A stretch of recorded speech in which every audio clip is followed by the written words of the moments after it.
Hello అండి, hi అందరికీ నమస్తే. Welcome to kitchen and children channel. Middle class house wife weight లాస్లో day 3 అనమాట. ఈరోజు డే 3. ఆ రోజు బక్రీద్ అండి.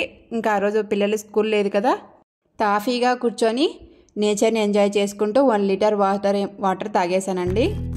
బయట కొద్దిసేపు అలా రిలాక్స్ అయ్యి ఇంట్లోకి వచ్చి పనులన్నీ చేసేసుకున్నానండి.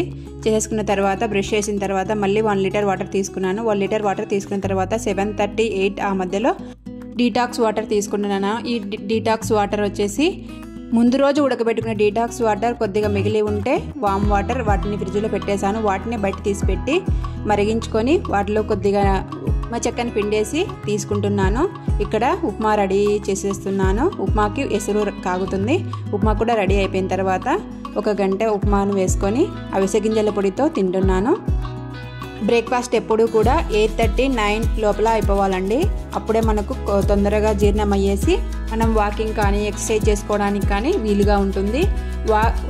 బ్రేక్ఫాస్ట్కి వాకింగ్కి మధ్యలో 2 అవర్స్ గ్యాప్ ఉండాలి. అలా అయితేనే బాగా మన బ్రేక్ఫాస్ట్ కానీ ఏదైనా కానీ అరిగి మనం ఎక్సర్సైజ్ చేసుకోవడానికి వీలుగా ఉంటుంది. లేదంటే మనం తిన్న వెంటనే ఎక్సర్సైజ్ చేసుకుంటే గసప్ చేస్తుంది. మనం తినేదంతా కూడా మన నోట్లోకి వచ్చేస్తుంది అనమాట. అందుకని ఎక్సర్సైజ్కి బ్రేక్ఫాస్ట్కి 2 అవర్స్ గ్యాప్ ఉండాలి. మనం ఎలాగో 8:30-9 లోపల తింటాం కాబట్టి 11కి ఎక్సర్సైజ్ చేసుకోవచ్చు. ఒకవేళ మీరు ఈవినింగ్ చేసుకునే పాటైతే 4:30కి స్నాక్స్ చేసేసి 5-6కి అలా ఎక్సర్సైజ్ చేసుకోవచ్చు. లేదంటే వాకింగ్ చేసుకోవచ్చు. ఇలా 2 అవర్స్ గ్యాప్ ఇస్తే మనకు కూడా కొంచెం కడుపులో అంతా అరిగేసి ఫ్రీగా ఉంటుందన్నమాట, స్టమక్ కూడా. ఇంకా నేను ఇక్కడ ఎక్సర్సైజ్ స్టార్ట్ చేసేసాను. 11కి ఖచ్చితంగా 11:30 ఆ టైంకి ఎక్సర్సైజ్ అనేది స్టార్ట్ చేసేస్తాను. నాకు మార్నింగే వీలుగా ఉంటుంది, ఈవినింగ్ వీలుగా ఉండదు. అందుకోసమే నేను మార్నింగ్ చేసుకుంటున్నాను. మీరు ఎప్పుడు వీలుగా ఉంటే అప్పుడు ఎక్సర్సైజ్ చేసుకోవచ్చు. ఇలా తింటూ వెయిట్ లాస్ అవుతుంటే నాకు కొంచెం ఫ్రీగా ఉందండి. మీరు కూడా ఒకసారి ట్రై చేయండి, మీకే అర్థమవుతుంది. తింటూ ఇలా వాకింగ్ చేసుకుంటూ మనం ఎక్సర్సైజ్ చేసుకుంటూ ఉంటే మన బాడీ కూడా ఫ్రీగా ఉంటుంది. మనం ఏ పని అయినా కూడా టపా అని చేయగలం. లేదంటే మనం వెయిట్ అంతా పెట్టుకొని మనం పని చేయాలంటే కొంచెం గసొస్తుంది, మన బాడీ కూడా అంత సహకరించదు. అందుకోసమే నేను ఇలా ఎక్సర్సైజ్ చేసుకుంటే ఇలా ఇంట్లో వాటిని తింటూ ఇలా డైట్ని మెయింటైన్ చేస్తున్నాను. వెయిట్ ఉంటే మనం ఎక్కువగా నడవలేము. నడిచినా కూడా మన మడిమలు అనేవి కాళ్ళ మడిమలు అనేవి నస్తూ ఉంటాయి. ఎందుకంటే మన బరువు అంతా కూడా కాళ్ళ మడమల్లోనే కదా పడేది. అందుకోసం అవి నస్తూ ఉంటాయి. నేను ఈ మధ్య ఎక్సర్సైజ్ చేసుకుంటూ కొంచెం డైట్ అందుకు చేస్తున్నాను కాబట్టి కొద్ది దూరం నడిచినా కూడా నాకు కాళ్ళ మడిమలు అలాంటి నొప్పులు ఏమీ కొద్దిగా కనిపించలేదని చెప్పచ్చండి. చాలా చాలా హెల్ప్ఫుల్గా ఉందన్నమాట. మన బాడీ మీద మనకు సహకరిస్తుంది. చాలా తేలికగా నడుస్తున్నట్టుగా కూడా ఉంటుందన్నమాట. మెయిన్గా వెయిట్ పెరగడానికి స్ట్రెస్ అండి. మనము స్ట్రెస్ అయితే ఎక్కువ వెయిట్ పెరుగుతాం. అదే స్ట్రెస్ని తగ్గించామంటే కొంచెం వెయిట్ తగ్గుతాం. ఎందుకంటే మన ఆడవాళ్ళకి ఎక్కువగా స్ట్రెస్ ఉంటాయి. ఎందుకంటే పిల్లలు, భర్త, అత్తమామ ఇలా అన్నిటినీ బ్యాలెన్స్ చేసుకుంటూ ఉండాలి. ఇంట్లో అంతా చూసుకుంటూ ఉండాలి. ఇంట్లో పని చేసుకుంటూ ఉండాలి. ఇంకా ఏదైనా ఫైనాన్షియల్ ఇష్యూ వచ్చి అది కూడా మెయింటైన్ చేసుకుంటూ ఉండాలి.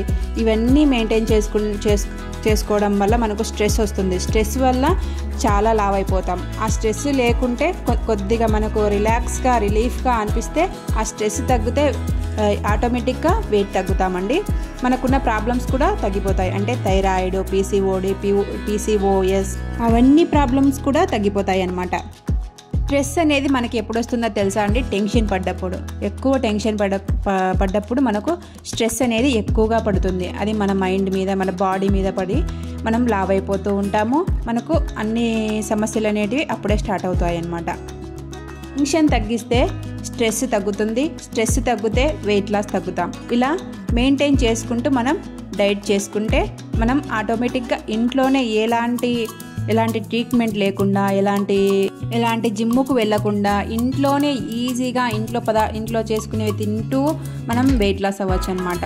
వెయిట్ లాస్ అనేది మనకు స్ట్రెస్ లాగా అనిపించకూడదు. మనం ఆడుతూ పాడుతూ చేసుకునేలాగా అనిపించాలన్నమాట. అప్పుడే మనము ఆ వెయిట్ లాస్ అనేది రీచ్ అవుతాము. మనము ఒకవేళ వెయిట్ లాస్ అవ్వాలని మైండ్లో పెట్టుకుంటే అది వెయిట్ లాస్ అవ్వమండి, మనం వెయిట్ పెరుగుతామన్నమాట. వెయిట్ లాస్ అనేది ఆడుకుంటూ పాడుకుంటూ ఇంట్లోనే చేసుకొని తింటూ ఇంట్లో వాళ్ళకి చేసి పెడుతూ అవే మనం తింటూ మనం వెయిట్ లాస్ అవ్వాలి. అలా చేస్తే వెయిట్ లాస్ అనేది ఈజీగా అవుతాము, త్వరగా కూడా మనకు రిజల్ట్ వస్తుందన్నమాట. చూడండి, నేను ఈజీగా ఇంట్లోనే నాకు వచ్చిన ఎక్సర్సైజ్ చేసుకుంటూ మీకు నా వెయిట్ లాస్ని చూపిస్తున్నాను. వీడియో నచ్చితే లైక్, షేర్, సబ్స్క్రైబ్ చేసుకోండి. మా ఛానల్ని ఆదరించండి. ప్లీజ్ లైక్ చేయండి.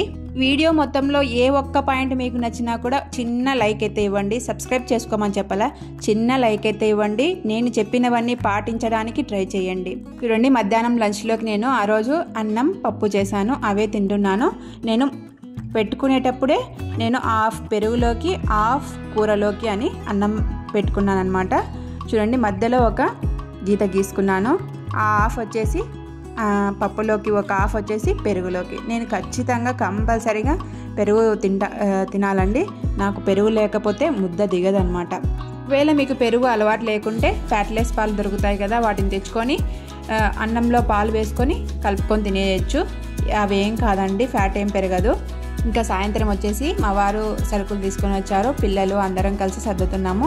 పిల్లలు నాకు అందిస్తూ ఉంటే నేను అన్నింటినీ తీసుకొని ఏ డబ్బాలో పెట్టాల్సినవన్నీ కూడా ఆ డబ్బాలో పెడుతూ ఉన్నాను.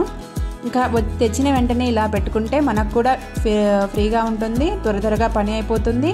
ఇంకా మళ్ళీ నెక్స్ట్ డే సర్దుదాంలే అని అలానే పెట్టుకుంటే పిల్లలు మనకు అప్పుడు స్కూల్లోకి వెళ్ళిపోతారు కదండి. పిల్లలు స్కూల్లోకి వెళ్ళకుండా ఇంటి దగ్గర ఉన్నప్పుడు ఈ పనులన్నీ చేసుకుంటే వాళ్ళకు తెలుస్తుంది, ఇన్ని సరుకులు ఇంత డబ్బులు అవుతాయా, ఇంత ఖర్చు అవుతుందా మనకు ఇంట్లో అనేసి వాళ్ళకు కూడా తెలుస్తుంది అనేసి నేను ఆ టైంలో పెట్టుకున్నాను. అవన్నీ కూడా వాళ్ళు అందిస్తూ ఉంటే సర్దుతూ ఉన్నాను అనమాట.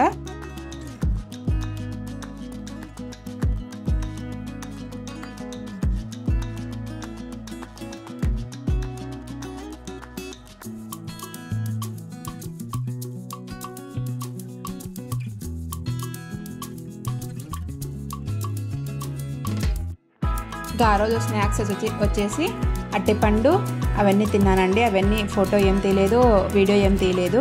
ఇంకా 6:37 లోపల మనం డిన్నర్ ఫినిష్ చేయాలి కాబట్టి ఇక్కడ చపాతీ చేసుకుంటున్నాను. నేను ఆయిల్ లేకుండా ఒక చపాతీ తింటానండి. నాకు మోస్ట్లీ 1 చపాతీ అనేది మా బాబు పుట్టినప్పటి నుంచి అలవాటైపోయింది. ఇంకా బాబు పుట్టినప్పటి నుంచి అదే మెయింటైన్ చేస్తున్నాను. ఒక చపాతీ కొంచెం పెరగన్నం తింటూ ఉన్నాను ఇంతకుముందు. ఇప్పుడు అది కూడా మానేశాను.